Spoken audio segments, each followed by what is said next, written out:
History often presents us with grand visions, but the real work lies in the messy, practical steps taken to achieve them. Lesson 13. Build continental rules, then upgrade them. The dream was a united, strong Africa. But how do you unite a continent of diverse nations, cultures, and political systems, many just emerging from colonial rule? The answer wasn't to wait for a perfect, all-encompassing plan. The answer was to start somewhere. The Organization of African Unity, the OAU, established in 1963, was it the powerful, federated superstate some had envisioned? No. In many ways, it was a compromise. Its core principle of non-interference was often criticized for protecting autocratic regimes and preventing collective action against internal crises. Some saw it as a dictator's club, unable to enforce human rights or intervene in devastating conflicts.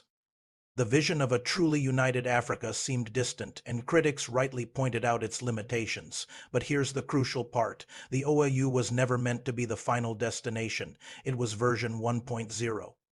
Think of it like developing software. You don't wait until you have the most perfect, feature-complete application to release it. You build a functional base, a minimum viable product, and you launch it. You get it into the hands of users, you find the bugs, you see what works and what doesn't, and then you iterate.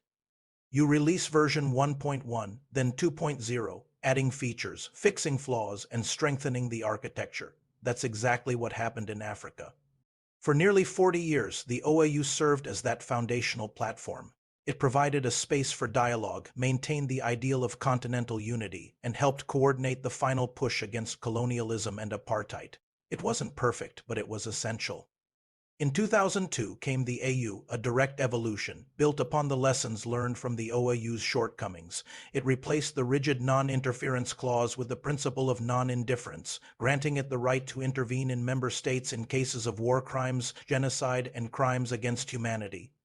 It established new institutions like the Pan-African Parliament and the Peace and Security Council, creating a more robust framework for collective action, economic integration, and democratic governance. The dream hadn't changed, but the tools to build it had been upgraded. This journey from the OAU to the AU teaches us a profound lesson in pragmatism.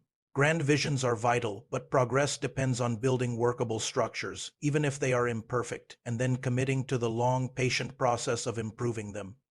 Don't wait for the perfect moment or the perfect plan. Build the foundation and then iterate, improve, and upgrade. That is how real, lasting change is made.